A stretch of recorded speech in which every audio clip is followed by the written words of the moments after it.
Ulam namin lunchtime, okra, kamatis, sitaw, ampalaya, with saluyot. Pinabad ko muna.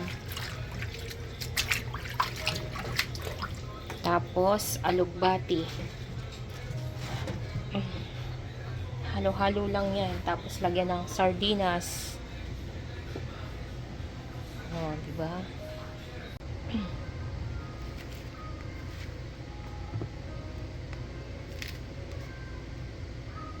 Na siya.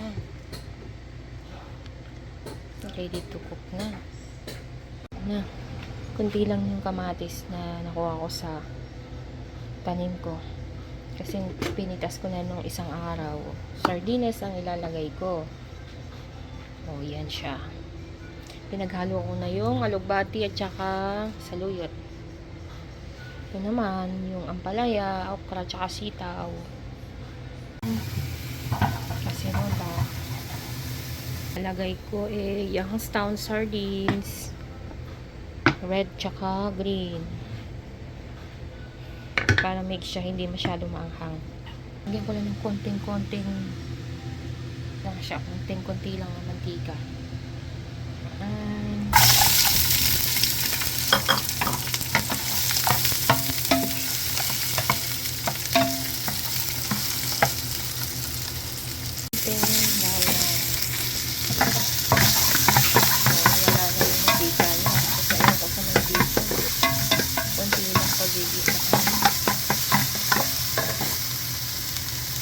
Yung kamatis na konti, ating kamatis, tutong na sa ating natutong na.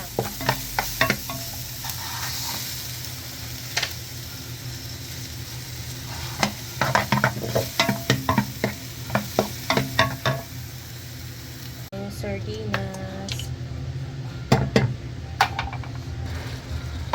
gamit ako ng sardinas.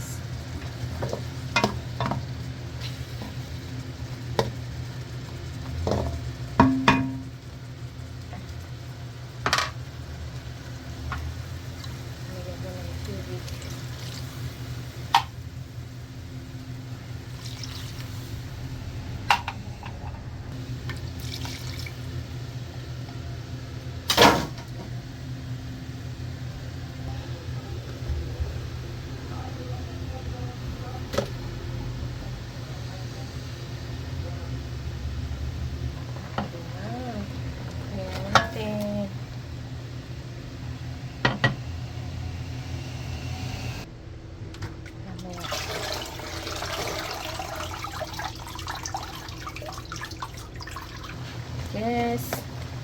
Just one rice? Yes, okay. Ayan na.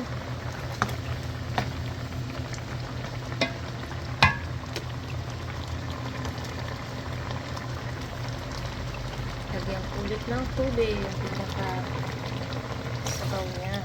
Diba?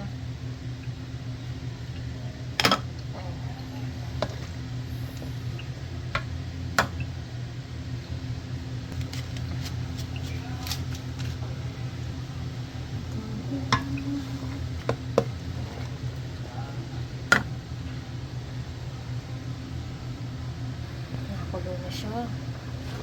Nalagay ko na yung alugbati. Pwede na yan. Dahon-dahon lang.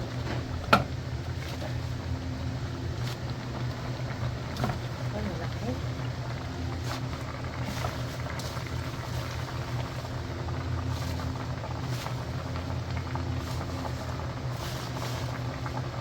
Halo na. Ang daming dahon. Pero pag naluto yan, konti na lang ito.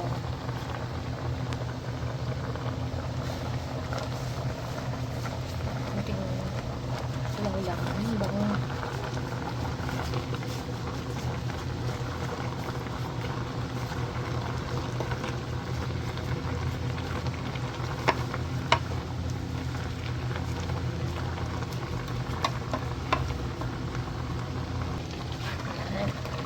Sarap na.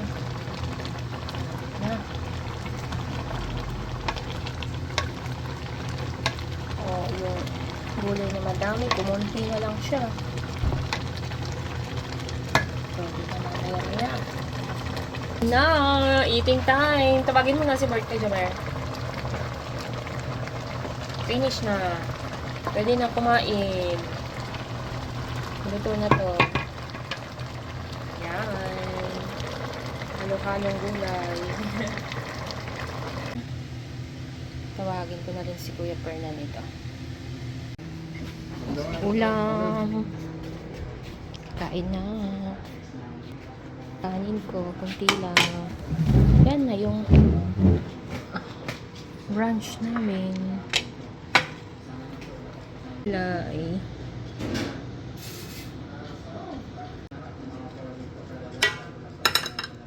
Kainan na.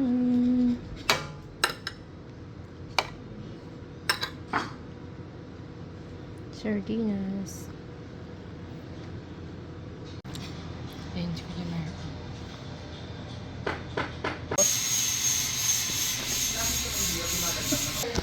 Second round.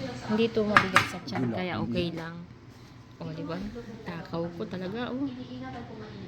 Kasi malapit na mag-winter dito. Wala na, pag winter to. Wala nang gulay. Kunti lang yung kanin ko na, oh.